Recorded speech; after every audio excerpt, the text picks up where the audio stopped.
Hi everyone, it's great to see you. I am outside today checking out the hydrangea, and I thought I would take you along with me here as we do some pruning. So generally for my macrophyllas, I am not really doing a lot of pruning, but I do have some of the mop heads that I left on for winter interest, and now is the time to take those off. So this is the time of year that I treat myself to a new pair of pruners, because I have to tell you, I do not take very good care of my pruners. I do not get the expensive Felco type. These are the Okatsunas from Japan. I order them from Amazon. I really, really like them. And I feel like I can get myself a new pair every year. So let me open those up. They will be nice and sharp. Now, of course, if you're using your pruners from last year, this is a time that you want to make sure they're well taken care of and that they are sharpened, because you want nice, clean cuts for this. So when you do this, all you're going to do is find your mop head here that is nice and dry, and you have two choices.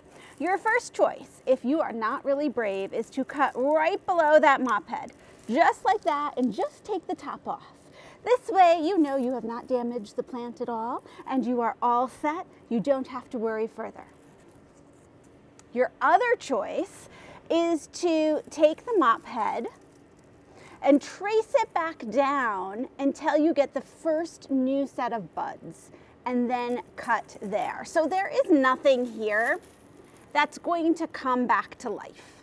So you don't have to worry about that. If you don't do that and you just cut up here, this part of the little twig is just gonna stay on there and look dead.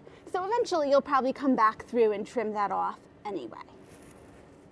So I'm just gonna do that. I'm gonna make mine right above that nice little set of buds and throw those to the side. So this is the only pruning that I am doing for my macrophylla, because all the buds are set on. Unless there's something broken, you can take something broken off. Other than that, you're going to be trimming away your buds that are going to bloom this year, and you don't want that.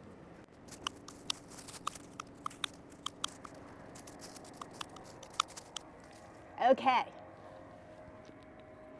So that is the case of the macrophylla hydrangea, those beautiful pink and blue mop heads. We're really not doing much for them.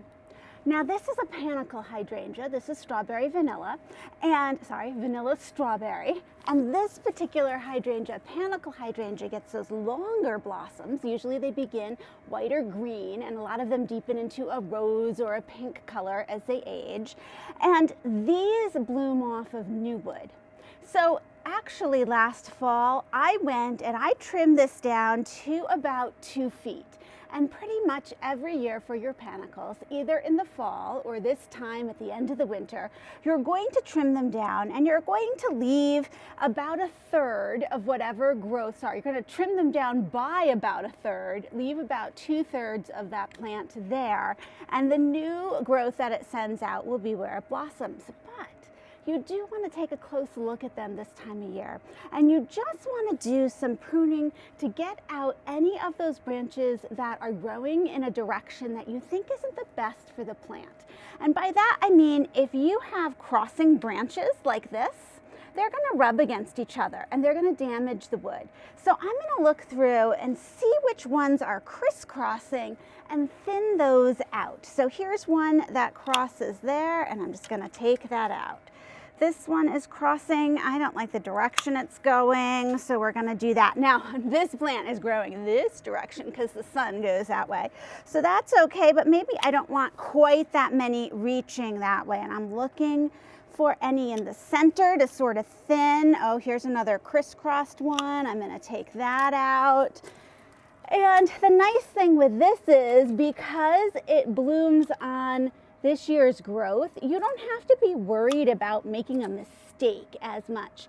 Even if I cut it back a little too much, it's going to still bloom just fine. Okay, this is looking good. I'm actually gonna take that whole branch off. Oh, looks nice. And yeah, I think I'm gonna do that. Okay, beautiful. I feel like we have a little more breathing space here. You can take out some of these thinner little branches too. This looks nice. Okay. So Dan pointed out that there is a branch here that sticks way out. If you see a weird branch, you're allowed to take that too, just because it's going to look a little strange. So I'm just going to actually take that one right out like that. Keep everything a bit more even. Good idea. So I'm back with another macrophylla here, and this one I cleaned up pretty well in the spring. So there's really nothing that I'm doing to these two hydrangea here. Now there is a lot of debris at the bottom. So not pruning, but very carefully going into the bottom of your hydrangeas, taking out any of this overwintered leaf. You know, it happens to everyone. I thought I cleaned them out really well, but then over the winter, the leaves blow in here more. Get those out because they can harbor thrips. They can harbor other insects and disease. So you don't want to leave these at the bottom of your hydrangea. Thanks so much for joining me, and I'll see you in the next video.